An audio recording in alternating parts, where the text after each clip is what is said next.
monde peut atteindre avec tel exercice, aussi, c'est pas pour tout le monde. Non, c'est... par exemple, j'ai eu des discussions avec mon père, qui avait... il avait eu un problème osseux dans sa jeunesse, et il avait eu une opération, il avait la jambe raide. Donc, on a eu beaucoup de discussions quand j'avais une vingtaine d'années,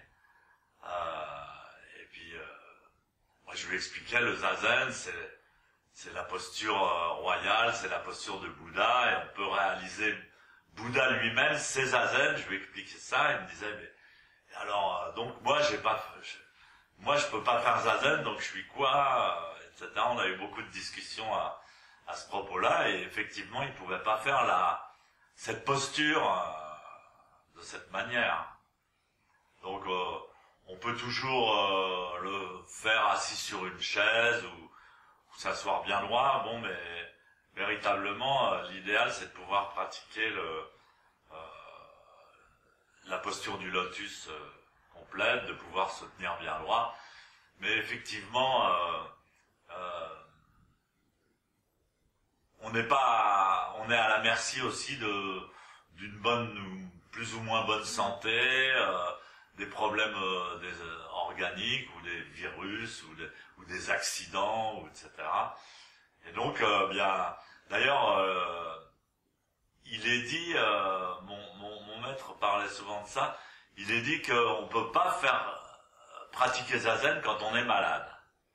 Et alors c'est un truc c'est un petit peu, ça paraît un petit peu fasciste, mais dans les règles des dojos, on peut pas pratiquer zazen quand on est malade. Alors c'est à double sens. Ça veut dire qu'effectivement, quand on est malade, on peut pas le pratiquer. Si on a 42 fièvre, ou si on, je sais pas, ou si on a un arrêt cardiaque, ou si on est sous l'emprise de médicaments ou de drogue ou d'alcool. Donc on peut pas pratiquer, ou maladie mentale, on peut pas pratiquer. Et alors Maître Deshimaru disait, ceux qui sont dans le dojo, ceux qui pratiquent, ils sont forcément en bonne santé. Donc voilà. Alors effectivement, il y avait une histoire que m'avait raconté un ancien maître que j'avais, qui était un professeur qui faisait zazen aussi, qui était professeur de yoga, d'un maître qui avait la jambe raide comme ça, et il voulait pratiquer zazen. Alors il avait fait toute il l'avait fait sur une chaise, il s'était fait des coussins, des trucs pour arriver à faire zazen, et un jour il a dit j'en ai marre, je veux faire zazen. Il avait pris sa jambe, crac, il l'avait plus ou moins cassé ou je sais pas quoi, il s'était assis en zazen et il était mort. Voilà l'histoire qu'il racontait. Mais enfin, on a de la chance de pouvoir de pouvoir expérimenter cette sorte d'éveil qui est autant lié au corps qu'à l'esprit. Il y a plein d'autres sortes d'éveil, hein. Il n'y a pas que le zazen. Heureusement, on peut trouver cet éveil et la sagesse dans la vie quotidienne avec plein de choses différentes. Mais bon, l'expérience spécifique de la posture du Bouddha, c'est quand même donc une religion qui est née à partir du fait qu'un bonhomme s'est assis dans cette posture pendant 49 jours, soi-disant. Alors on ne sait pas s'il allait faire pipi ou comment il s'arrangeait, qu'est-ce qu'il faisait, mais enfin c'est assez courant, même en Inde, il y a beaucoup de yogis qui pratiquent le zazen pendant des semaines et des semaines sans s'arrêter, etc. Voilà. D'autres questions? Ah, ça peut être des questions simples, hein, c'est pas la peine de... Oui. Une technique pour faire circuler le sang dans la place. Ben, pas vraiment. Moi, personnellement, j'ai des problèmes de circulation du sang dans les jambes. Donc c'est héréditaire, ça n'a rien à voir avec le zen. Et bon, alors, mais ça m'a jamais vraiment dérangé pour la pratique en elle-même. Et donc, mon maître disait que, en fait, c'est spécifique au zazen. La circulation du sang, en fait, s'arrête ou ralentit grandement dans les jambes. C'est-à-dire quand même dans la partie inférieure du corps. Et donc, le haut du corps est beaucoup plus irrigué par le sang. Et donc, c'est assez spécifique, justement, au zazen. Donc, le fait que le sang, non pas s'arrête, mais ralentit beaucoup. Alors, tout le monde, même après 10-20 ans de zazen, quand on se lève après le zazen, on a les jambes mortes. Alors, quand on n'est pas accoutumé à ça, on est un peu surpris, on pense qu'on va tomber, tout ça. Mais ensuite, quand on a l'habitude, on arrive à tenir l'équilibre et la circulation revient vite. Et donc, c'est pas gênant.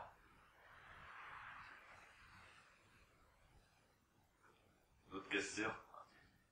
Est-ce qu'il y a une mention de sourire ou de sourire intérieur ou de quelque chose comme ça pendant la pratique? Il y a différentes écoles. Dans le zen. Bon, j'ai entendu dire, spécialement par mon oncle, parce que j'ai un oncle qui est devenu moine à peu près en même temps que moi, qui est devenu disciple de Maître Deshimaru. On se ressemblait d'ailleurs pas mal. Et bon, il était un peu spécial. Et alors lui aussi, il insistait beaucoup. Ouais, mais il faut faire le petit sourire intérieur. Bon, c'est des écoles qui disent que quand on fait le petit sourire intérieur, ça détend bien le visage, etc. Donc, on a une image indienne du Bouddha qui est représentée un peu avec un petit sourire, content de lui, etc. Et on a une image chinoise du zen, chinoise et japonaise, mais surtout chinoise, et surtout de Maître Bodhidharma, donc qui fut le patriarche qui a transmis le zen d'Inde en Chine. Donc le premier patriarche chinois.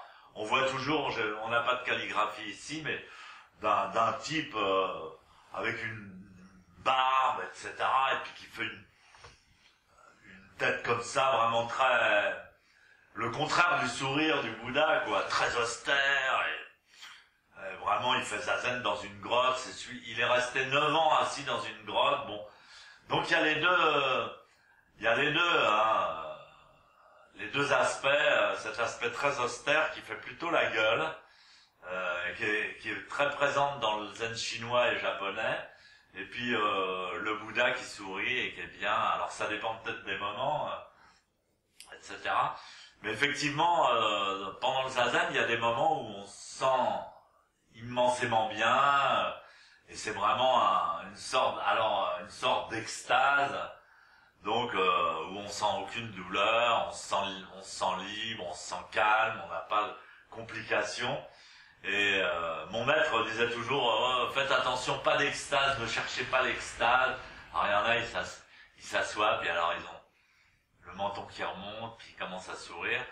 Donc il faut pas spécialement chercher quelque chose, mais il faut faire attention aux crispations du visage, parce que parfois c'est un peu difficile, on a un peu mal, ou on est tendu, et on peut avoir tendance à crisper un peu la figure, et donc il faut surveiller. En fait, il faut toujours surveiller son corps, et pas seulement le visage, mais souvent le visage exprime des tensions qui sont pas utiles, et aussi les mains.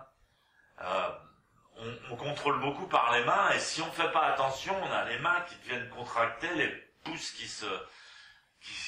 serrent, ou les mains qui se déforment. Et donc, c'est vraiment bien de lâcher, de laisser l'énergie circuler, parce que quand on bloque, on empêche l'énergie de circuler. Donc, alors, dans ce sens-là, le petit sourire, ça détend. C'est bien connu qu'il y a plus de muscles contractés quand on fait la gueule que quand on sourit. Donc, il faut sourire. Voilà. Merci à vous. Bon, bonne soirée.